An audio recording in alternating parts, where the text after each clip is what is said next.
Hello, everyone. I'm Kornelius Bankston. Welcome back to Leaders at the Table. This is our, another episode with a conversations with an executive leader within the health ecosystem. We have Dr. Jain here, and also Dr. Sheena is back with us with this conversation. But I'm going to kick it over to Dr. Jain so he can introduce himself, tell us who you are, where you're from, and the organization that you lead. Hi, everyone. My name is Sachin Jain. I am a physician by training, but have led Scan Group for the last almost 5.5 years. Before that, I was president and CEO of CareMore Health, an integrated health plan and delivery organization. Great to be with you all. Thanks so much for having me. Awesome. Dr. Sheena, welcome back. I'm excited to be back and happy Friday, everyone. There's a lot to discuss, Dr. Jain, and there's a lot of things that are close to my heart that we're seeing in real time. But one of the things that's kind of top of mind for me is around how is Scan Group reimagine denial coverage for your members? Look, a couple of things. One is health insurance is broken. I think we have to kind of say that out loud, not once, not twice, but like multiple times a day until those of us who work in the industry finally get it. I think we've had a degree of toxic positivity around, who we are and the impact that we have. And the truth is, utilization management is intrinsically not a good thing or a bad thing. But taken to an extreme, anything's a bad thing. And I think we've gotten into a place where, there are bad actions taking place every day that actually hurt people. And we have to say that out loud. And I think we are one of the only companies in the industry that have said that. We have a new national advertising campaign called Health Insurance is Broken, which really tries to call to attention some of what just people experience every single day in the course of their lives. So I think fixing a problem starts with actually acknowledging that you have a problem. So I think Scan is really at the forefront of acknowledging some of what people experience and see every single day. The second thing I would say about it is that we try to push as much utilization management to the medical groups. So we do very little ourselves at Scan. Most of the authorization decisions actually happen at the level of risk-bearing medical groups with whom we contract, because I think it's absolutely crazy to have people, sitting in offices far away from exam rooms, telling doctors who are seeing patients that they should or shouldn't be doing things. And I think, if you were to design a system from scratch, if you were an alien landing from Mars and you saw this, you would say, wow, this stuff going on Earth is crazy. These people aren't even seeing the patients and they're making decisions about their care. So, at the end of the day, we need to just really acknowledge from first principles that we've normalized some behaviors that are very abnormal. And so we try to make as much happen at the medical group level as opposed to having it happen, on the 7th floor of an office building, that's where there are no patients in sight. Profound, but so real, right? So I'm completely on alignment with that. Sheena at Simple HealthKit, I know that's kind of like one of the foundations or the core, right?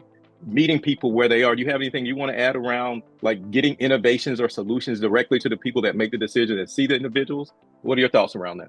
I agree with Sachin. I mean, it's broken, so it's fragmented and it's siloed, and no one knows when people are dropped along the infrastructure. And what we really set out to build at Simple HealthKit is a platform that's end-to-end. It's able to engage people that are not, been just excluded out of the ecosystem, engage them, get them to the table, get them to care, and take a lens that's very centered on community.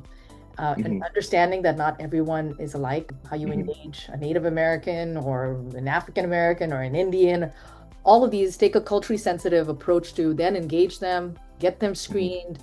And what I love about this business is we're in the business of prevention. For the first time, that is prioritized why early detection of cancer is important, why early detection of kidney disease is important.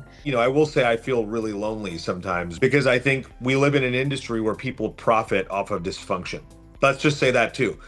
And the truth is that the system from first principles is not anything close to what we would have if we were actually designing it from scratch. So that's interesting. That kind of leads into my next question. So Dr. Jain, you said you're lonely. You're out here, you made this bold statement, your organization are taking bold moves. Easier to feel like we're not part of the problem, but take a look at any big, massive scale problem in healthcare over the last couple of decades. the medical bankruptcy that's been kind of, delivered to patients at the hands of large health systems with predatory billing practices, the opiate crisis in the context of the pharmaceutical industry. At the center of all of it is gaslighting.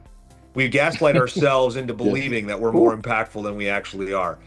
And the truth is that we all have these like moments of clarity, and I call them moments of clarity because then we quickly say, oh, no, but the whole system is broken. I'm just a part of it. It's just not true. We are all complicit in the brokenness of US healthcare, and we need to own our own parts of it and stop pointing fingers at everyone else. So I understand that the accountability piece, great. Call it what it is. If it's not a cute thing, it's not a cute thing. But then how do you get people to get on the right side of right so that we can then move in a positive direction together? Because just you alone running with the flag, we need more people like you, right? To come around and wrap their support around you so that we can continue to try to move the ball down the field. So how do we do that? I think we have to kind of build a social movement around this. And I think it starts with waking the heck up. Being careful with my language. Yes, I see that. For the listening audience, we need to wake up, and we need to kind of start to call things what they are, and that is the first step. The second step, to your point, is actually committing to some action. I recently asked someone at our company if they want to be the, and again, pardon my language here, maybe I'll self-monitor, the do not stink officer. Right. Yes. Yeah. Because there's so many places where we as a company actually stink, and where we've normalized dysfunction. And so I think part of it is just then it's like building around the idea that so many of the things that we do don't actually work well for patients, don't actually support them. I'll talk about our transportation benefit. We have a transportation benefit. We've had one for decades. We literally had an instance where a driver that was paid by scan actually dropped a member off on the 405. Oh, no. Now, have you ever been on the 405, Cornelius? Do you know the 405? Somebody in LA? Yes. Yeah. The 405 is like the scariest. It's the scariest highway. Now, a lot of people would say, well, that was our vendor. That wasn't us. But we have to take accountability for everything that goes badly. My wife is going through some health issues right now. She's enrolled in one of the big national health plans. She gets this letter, she'd filed an appeal. She gets a letter back saying, we're so sorry for everything that you're going through. This will be your final communication on this matter. It wasn't welcoming. It wasn't welcoming language. It wasn't like hey, call us anytime if you need us. Right. At the end of the day, people want the problems to go away as opposed to getting to the root cause of what the actual issue is. I got so many questions on that. That's so layered like an onion. I need to pull back some layers on that. So can healthcare be accessible then? So how do we humanize this experience, right? Just as you mentioned with your wife, it's totally disconnected. And at the center of this are people and their emotions and their families and their lives at the end of the day. Like, how do we get there? Well, first of all, how did we get here to it just seem like it's driving around profitability opposed to at the center of this, which is the human experience? The same way that we got to any kind of social injustice in this country, which was we numb ourselves to something. We say, oh, it's just the way things are. It's just how it is.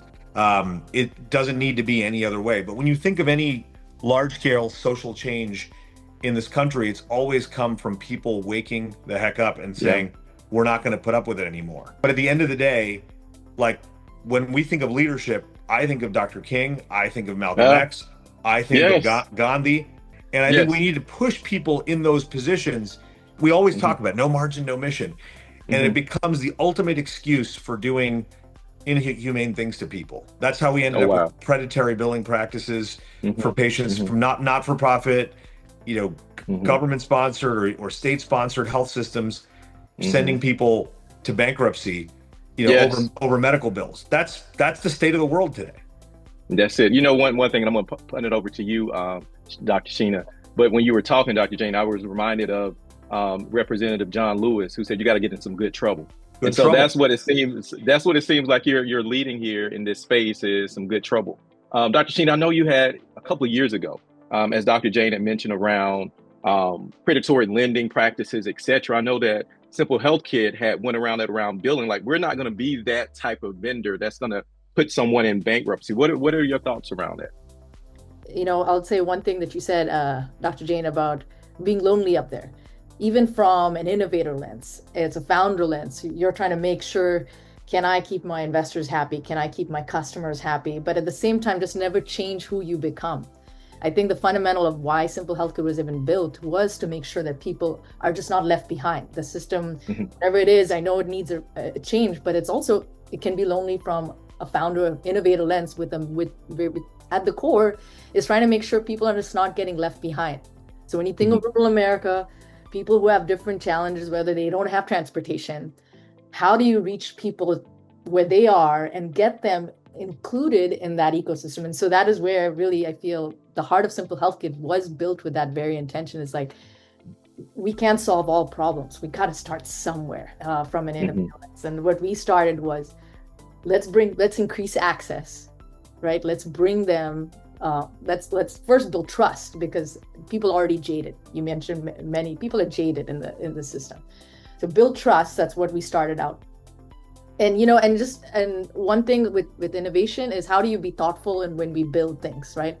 So there is not enough customer support. There is not enough providers. There's not enough of you, like leaders at the table, And so what we've also tried to do is include part of like, could agentic AI be a personal care assistant for? It doesn't have to be this concierge services lives in Silicon Valley for some who can afford, right? But how could everybody have a care assistant to get them through where they need to go? So we've taken a very mission-driven lens, but yes, it's not easy.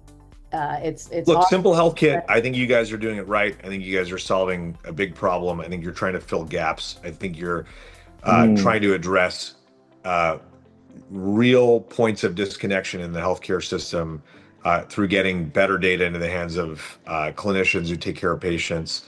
But again, people say to me, "Oh, Medicare Advantage is broken." I say, it is, and it's better than the alternative. And if someone decides to fix it, I'll happily go off and do something else with my life. I've got a lot of hobbies and I've got a lot of other interests. And I think we have to kind of look at that as like, in many ways, Simple HealthKit is solving a problem that exists because there are gaps in care, because lots of people who should be getting good care aren't getting it. And it's a patch. It's a patch. It's literally a kit. It's not a patch. It's a kit. And it's a great kit. And it's a great kit. I think I really admire everything you're doing, Sheena. But again, like, just from a bigger picture perspective, we do have to ask ourselves some of these hard questions. The way I also see it is, one, we're an infrastructure that can bring people in rural America who don't have access to the doctor. There's not enough doctors and there's not enough access. And so where we see is not, one, I don't know how we're going to bring enough doctors and bring enough hospitals. And we want to do that. We'd love to do that. But can we also, people who don't need to come in, get them early, and let's keep them out of the ER, and let's get them early. And find their CKD before they're on dialysis, and find their It's too late. I mean, when you think rural America, when we get the data on the back end, we know where are the hot spots of kidney disease, where are the hot spots of colon cancer, cervical cancer. We're seeing that data. And what if, like you said, like we did prevention, like we're at campaigns to those hot spots, getting them screened. We know it also, chronic condition is a zip code, area code. How many people don't have primary care doctors, right? And those people, because they don't have primary care doctors, literally are living with CKD and they don't even know it and won't know it until they're on dialysis. I mean, that's the state of the world right now. And I think, again, we have to be, until we can get to that better state, we got to keep trying to chip away and try to fix things. I mean, that's the pragmatic reality of trying to be a change maker and an innovator in healthcare. Love it. So in the interest of time, I can continue to go down this road with you, Dr. Jain. I got so many other questions, from your background, from Harvard to CMS to where you are, just trying to understand that. But at the foundation of who you are, because I hear a lot of passion. I hear the activists in you. I hear these things that you're really challenging systems that are mammoths that you're going up against for the voiceless, for those that probably will not be heard in the penthouse suite of these organizations. But what got you there? What's the driving force for you? What's your why? I think you spend the first 20 years of your career like thinking that there's something else to learn, that there's something that you haven't seen, that, there's some big grand plan, that there's a Wizard of Oz. And then you realize like things aren't going to change unless they change. And there's no wizard that we can really wait for. And again, I grew up in the 80s and 90s. The books that I was reading biographies of Gandhi, Martin Luther King, Malcolm X. That was the stuff that got me excited, got me inspired. People who did the right thing, for the world, even if it was the wrong thing for them, against great odds, with major detractors, really going up against big currents that everyone said you couldn't go up against. Yes. And guess what? They won. And we forgot about all those people who told them that, they couldn't actually, create the kind of change that they were trying to create. And I think healthcare needs its own civil rights movement. Patients are getting injured every day. And, and we write reports and we do studies and we congratulate ourselves for our reports and our studies and our interventions. And we play nice and we speak nicely and we speak carefully and thoughtfully. But the truth is that we need more revolutionary zeal in healthcare, not evolutionary zeal in healthcare. And I think we've socialized a whole generation of healthcare leaders to be evolutionary. And I think we're in wartime right now, not in peacetime. And we need wartime leadership, not peacetime leadership. And it means, you got to wake people up and like make them realize that, while we're all profiting and doing, financially well off a broken system, there's patients on the other side of this who are really, really struggling. The vast majority are struggling. Even people who have all the resources and all the income are struggling. So if those people are struggling, then what about the faceless, nameless people, in low-income communities, socioeconomically disadvantaged folks? They don't have a chance, man. They don't have a chance. And so that's where, what I think about is who's going to fight for them. And again, I don't want to be, grandiose at all, but I do think every one of us has some higher obligation or deeper obligation to our fellow man than I think we end up feeling, typically at sort of a mid-career stage like I am. So I know that some of the things I've been a part of haven't helped people. And, in the second phase of my career, I want to operate with like absolute moral clarity. I'm reminded of I told you I'm from Middle Georgia, and I'm reminded of some sayings of the old folk would say back in the country. They would say, keep on keeping on then. So keep on doing the good work. Thank you. I appreciate that. It was an honor and a pleasure to meet you. Sheena, great to be with you always. Look forward to the next time. All right. We appreciate it. That's it, y'all. Talk to y'all next time. Take care.